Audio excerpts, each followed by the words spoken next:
Welcome to another episode of In Good Faith, a podcast presented by the UK Baha'i Office of Public Affairs, Rutland Gate, London. Our team today includes producer Dr Roya Akhavan, and I'm your host, Nancy Warren. As usual, we'll be looking at the relevance of religion to vital issues in our society. And today, our focus is on the newly researched Baha'i literature that highlights the life, discourse, and historical significance of Táhirih, a 19th century Persian scholar, poet, religious leader, and heroine. We'll be pointing out what the life work of this woman in the 19th century has to do with social progress today. Táhirih came to prominence during the 19th century, which was a pivotal period in human history, when an exponential rise in technological and social innovations was revolutionizing every aspect of human life. Going against the norms of 19th century Qazvin, Iran, Táhirih received an advanced education from her father, a renowned religious scholar, which revealed her gifts of great intellect and curiosity. Táhirih achieved fame as a brilliant Shaykhi scholar with a deep knowledge of the Quran. She came to recognize the Bab, Sayyid Ali Muhammad, whose revolutionary teachings included the claim that he was the herald for one greater than himself, him whom God shall make manifest. Táhirih went on to dedicate the entirety of her life and discourse to gradually unveiling the new revelation and preparing the people for a new cycle of spiritual progress that required them to make a complete break with the past. Ultimately, in July 1848, at the Conference of Badasht, Táhirih fulfilled the most apocalyptic part of her mission by announcing the fulfillment of religious prophecies and the advent of the Day of Resurrection. She pursued the cause of the emancipation of humanity against a context of a harsh, oppressive, patriarchal society. Our special guest is Dr. Roya Akhavan, Professor of Mass Communications at St. Cloud University and author of two books, Peace for Our Planet, A New Approach, and The Trumpet Blast, Removing the Veil from the Advent of the Promised One. Dr. Akhavan is a widely recognized speaker on global issues and has lived and worked in 4 diverse cultures: Persian, Japanese, American, and Chinese. Her research into the formidable legacy of Táhirih is groundbreaking and increasingly relevant to our changing global society. Dr. Akhavan's findings lead the way to understanding the significance of Táhirih's announcement of the fulfillment of religious prophecy and her clarion call to independently investigate divine truths and to establish social justice and peace throughout the world, a call that resonates ever more resoundingly today, despite her short life and martyrdom at the age of 35. The central role Táhirih played in proclaiming the revelations of the Bab and Baha'u'llah is depicted in Dr. Akhavan's book, The Trumpet Blast, Removing the Veil from the Advent of the Promised One. Thank you for being with us today, Dr. Akhavan. Thank you so much. It is truly my honor to be with you and to be speaking about Táhirih and her life and discourse, and especially her exalted spiritual station, really a topic that is truly dear to my heart. We're so pleased to have you. Thinking about how to begin this conversation, what led to Táhirih, a woman, taking on such a prominent role in this new faith? This time and place when women were denied education, had so very few rights.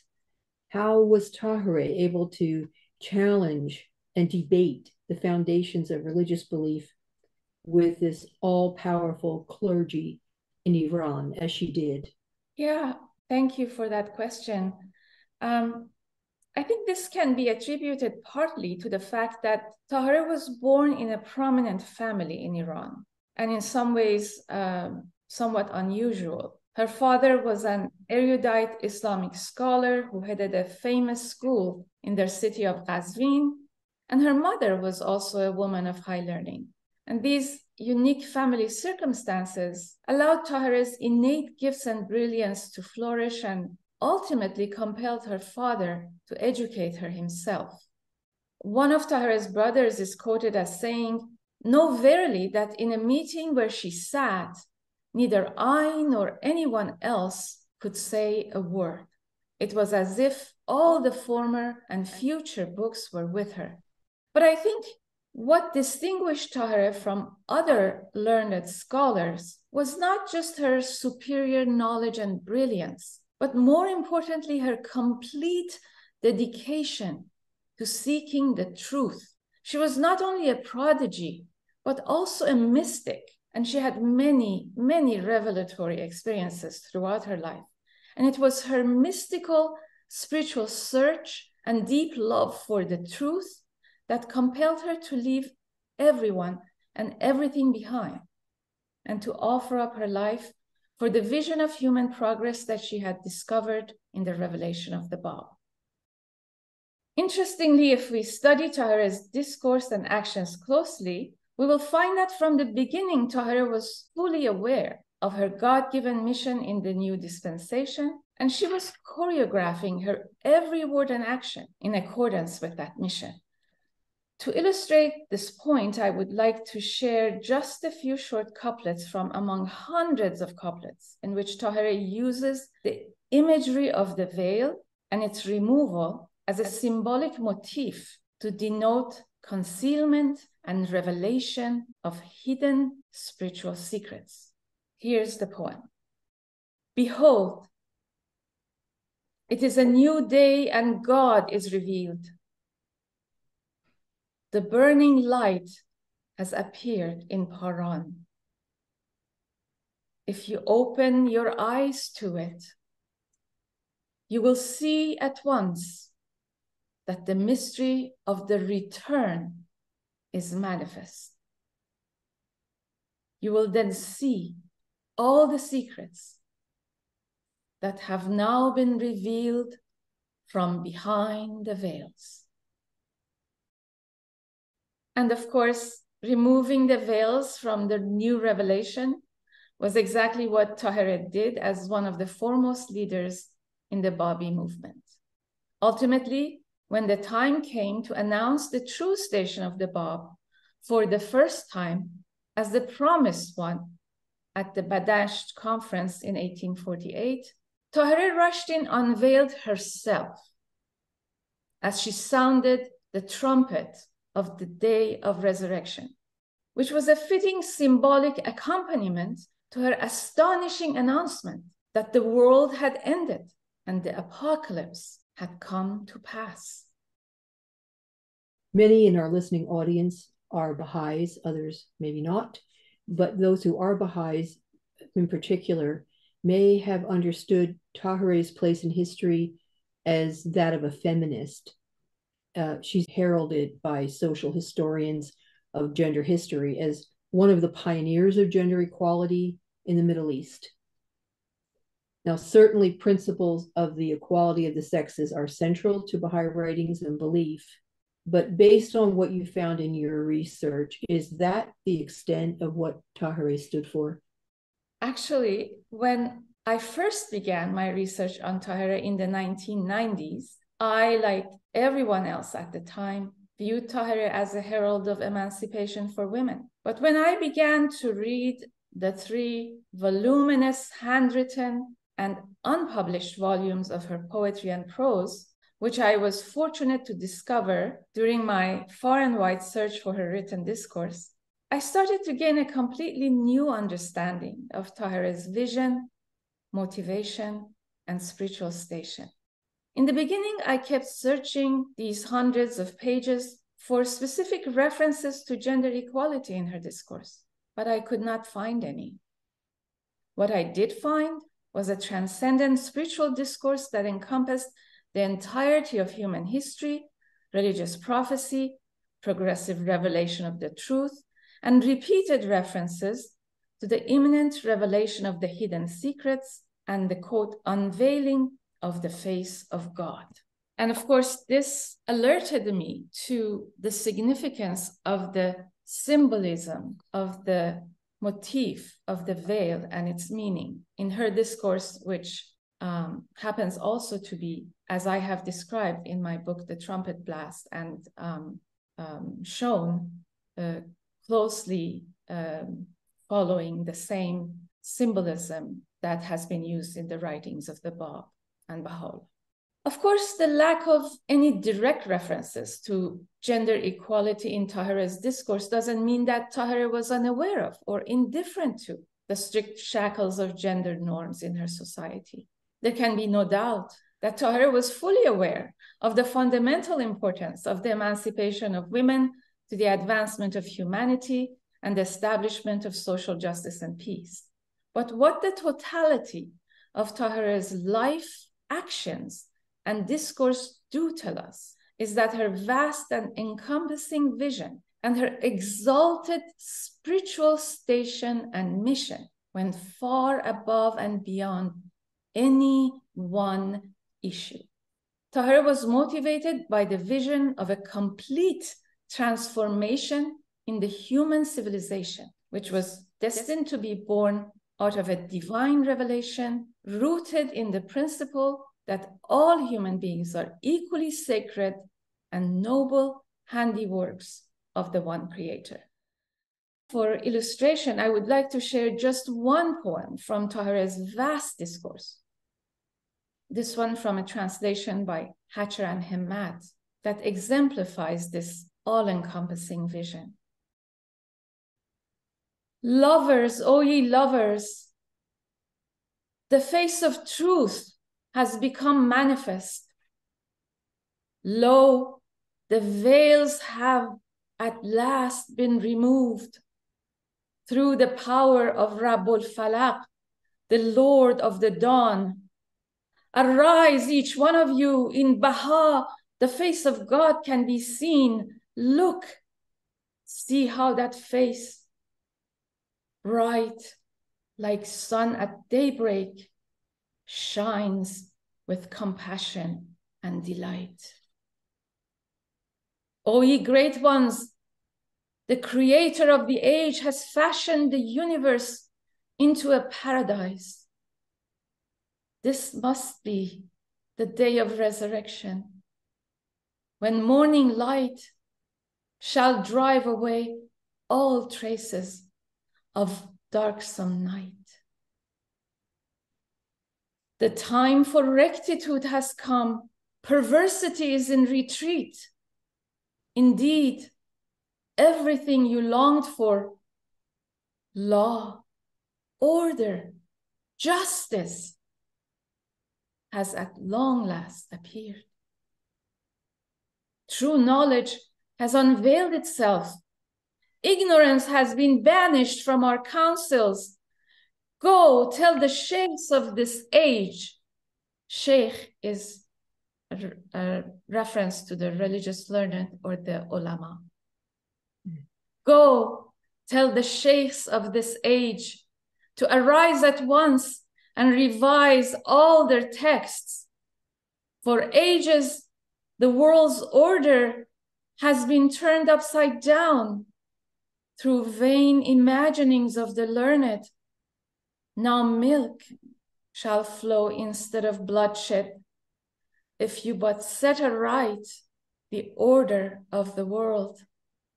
For though the King of all kings has appeared in the manner and custom of a single nation, he will, through the mercy of the Eternal One, deliver all the peoples of the world from their burdens and their bondage. So having had access and having presented to us all this expanded material now, would it be fair to say that the popularized image of Táhirih as solely an advocate for gender equality has become a veil of sorts, preventing us from understanding her full status within history? Yes, absolutely. That's quite right. Quite right. Okay. And further to that, I think it's very understandable that we feel such admiration toward Táhirih as a woman for the bravery, the incredible courage of her actions, of her life, considering the context of the Middle East in the 19th century. And on that basis, then how do we balance the appreciation of Táhirih's contributions toward breaking gender norms with a much expanded understanding of her station, of her full station? Yes, that's a wonderful question, and I'm glad to have an opportunity to answer it. Obviously, the level of courage and bravery it took for any human being, and particularly for a woman at that time, to do and say what Táhirih was doing and saying is beyond what we can imagine. Because the 19th century Shia society in the Persian and Ottoman empires was among the darkest and most oppressive in human history. So Táhirih faced many more obstacles than her male counterparts, and overcoming them required unimaginable bravery and courage. But the key point here is that she set out to emancipate both men and women, and to awaken them to a new revelation from God that was to bring about a world in which all human beings were equal, no one had the right to oppress the other, everyone investigated the truth for themselves rather than imitate a religious leader, and where justice and peace would be established. So we can, and indeed we must, appreciate and marvel at Táhirih's exceptional courage as a woman who shook the pillars of religious orthodoxy in the 19th century Persian and Ottoman empires.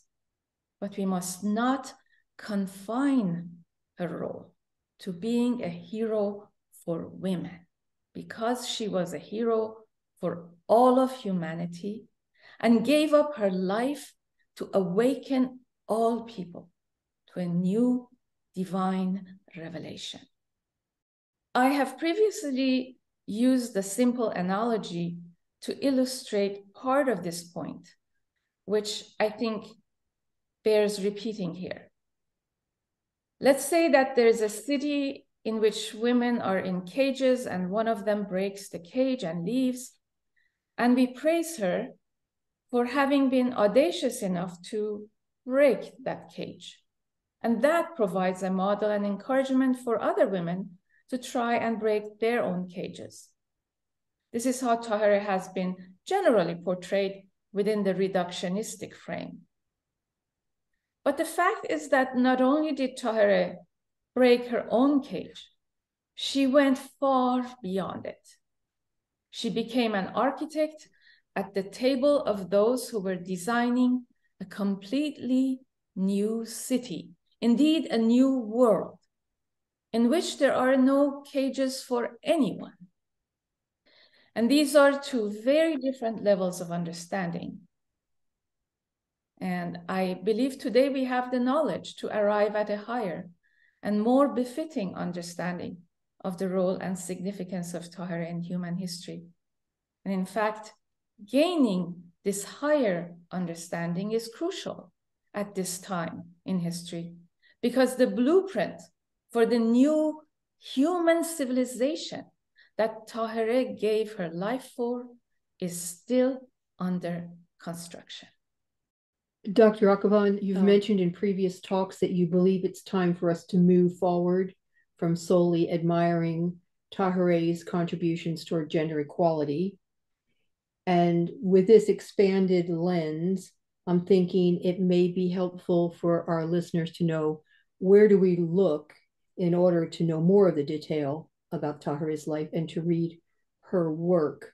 And also, do you think that seeing this more subdued view of her just to do with gender equality, was this maybe a necessary stage toward being able to appreciate her station in its totality? And how do we move forward and know more about her significance within human history? Wonderful question. Thank you. I think that the main reasons for the reductionistic understanding we have had about Táhirih in the past have been threefold. One has been the paucity of information about her discourse, what she actually was saying, lack of knowledge about the station that was bestowed upon her in the writings of the Bab and Baha'u'llah, which have more recently been discovered.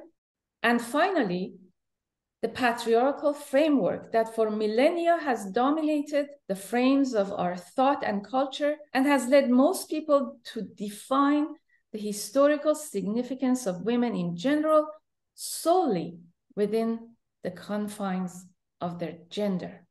But fortunately, all of these factors have been changing. For example, until recently, in the 21st century, Táhirih's written discourse had remained largely untranslated and unpublished.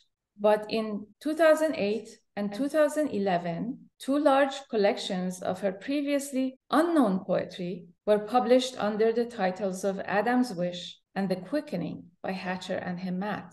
In addition, in my recent book, The Trumpet Blast, I was not only able to provide first-time translations of selected excerpts from a third volume of Táhirih's untranslated and unpublished poems, but I was also fortunate to be able to provisionally translate several passages from previously untranslated tablets of the Bab about Táhirih, as well as from the tablet of visitation Baha'u'llah designated to be recited for her.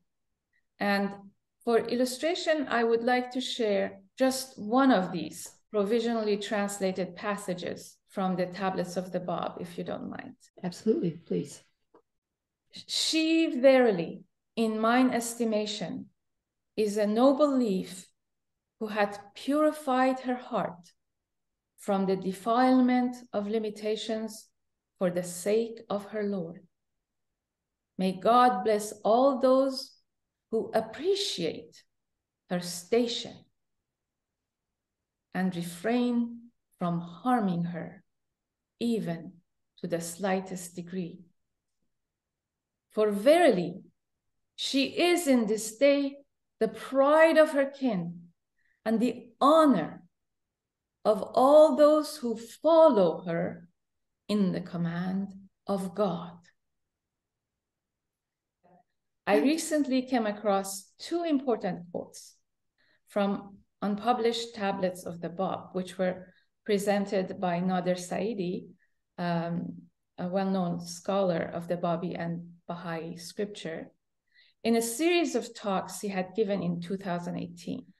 According to Saidi, in a tablet containing the names of the letters of the living, the Bab begins by listing 17 of those names and then goes on to state, quote, "We took the essence of these 17 and placed it into this one soul who recognized us in the station of 18, unquote.